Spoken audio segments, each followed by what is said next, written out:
Hello guys! Hello Libra! Welcome dito sa aking channel, Kapalaran 888 Libra.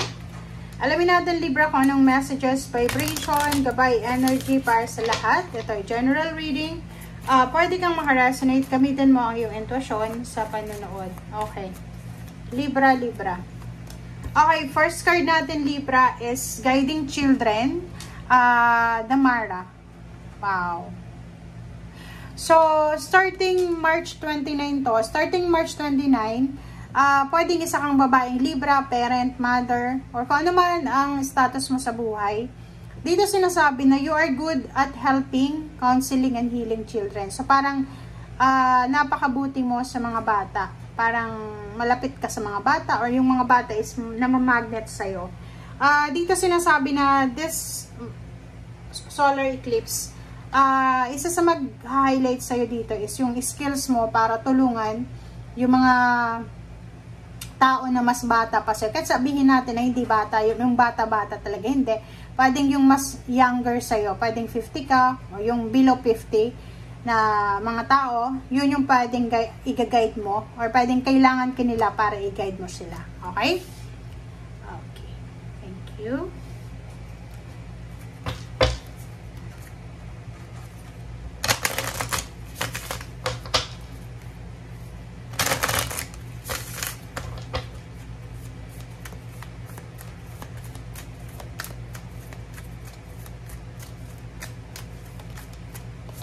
Okay, isolation. Libra, nakikita ko sa'yo dito na mag-iingat ka. Kasi yun, parang sinasabi sa'yo, pwedeng may anak ka Libra, kapatid, kaibigan, pamangkin, apo, kakilala na siguro nag-isolate siya. Pwedeng meron siyang pinagdadaanan emosyonal, or meron siyang traumatic experiences na pinagdadaanan sa buhay or pinagdaanan sa buhay, na ina-isolate niya yung sarili niya. So, mag-iingat ka dito kasi, or mag-iingat tayo, maging aware tayo, hindi sa mag-iingat tayo, maging aware tayo sa taong ito, kasi kawawa siya. Kung sino man ito Libra na taong ito, ang taong ito ay meron siyang tinatago na emotional pain, emotional trauma, emotional heartaches, and nakikita ko dito sa taong ito na nangangailangan siya ng kalinga mo, nangangailangan siya ng assistance, ng protection mo. Okay? Okay.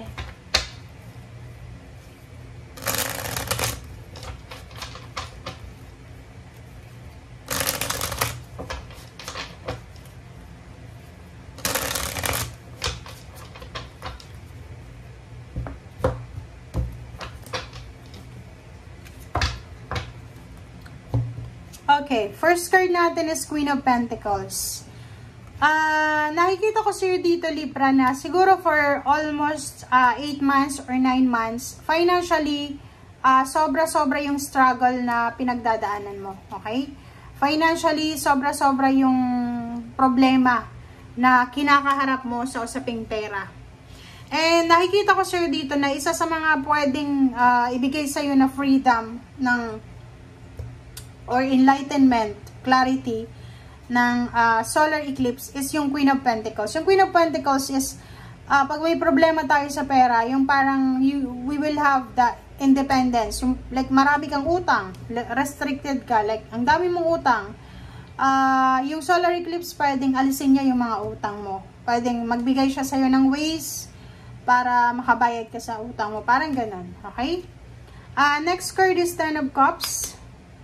And, oh wow. So, eto guys, sinasabi ng barahan na Libra, starting March 29 or March 28 or March 25 or March 19, nakikita natin dito na emotionally sa pamilya nyo, diba?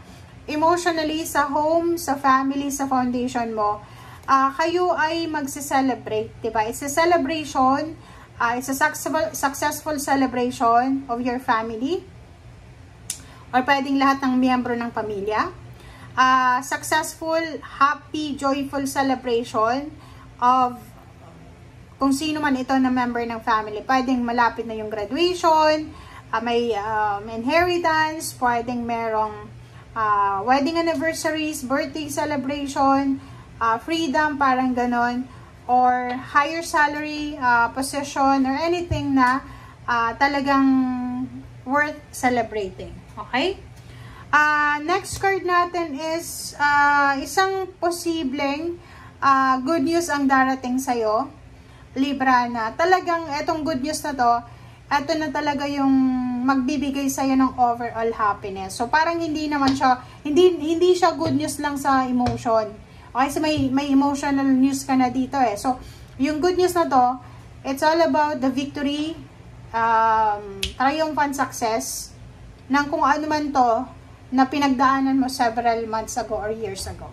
Okay? Okay, Ace of Wands. Ace of Wands is a fire sign energy. Nakikita ko na starting March 29, sobrang excitement, sobrang blessed yung pakiramdam mo. Sobrang healing itong pakiramdam mo dito. Okay? Okay. Okay, next card natin is Seven of Cups. Seven of Cups is all about waiting about something, someone. Nakikita ko sa'yo dito na yun yung parang rason kung bakit excited. May hinihintay ka or hinintay na posibleng naandito na. Okay? So, parang nakikita ko sa'yo dito na victory, success. Etong kung ano man tong hinihintay mo. Okay?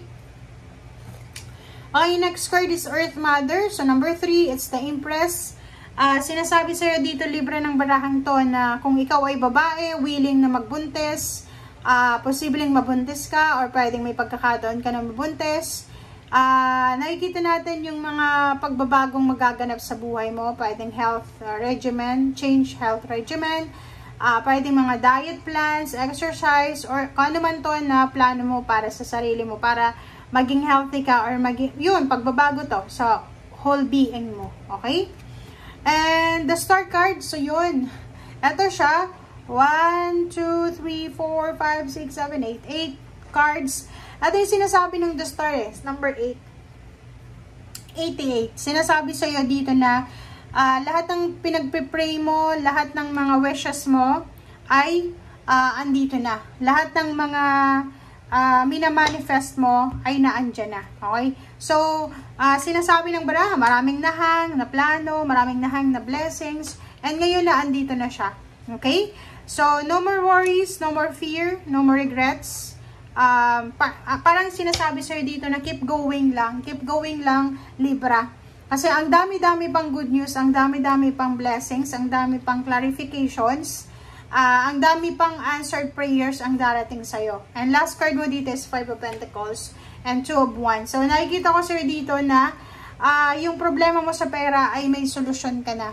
Yung problema natin sa salapi ay posibleng meron tayong way out. May daan na palabas dyan sa pinoproblema natin. Okay? Yun yung good news dito sa'yo. Okay? Makakatanggap ka ng balita na yung problema natin sa pera ay meron na tayong paraan para makaalis dyan. Thank you guys for watching. Bye!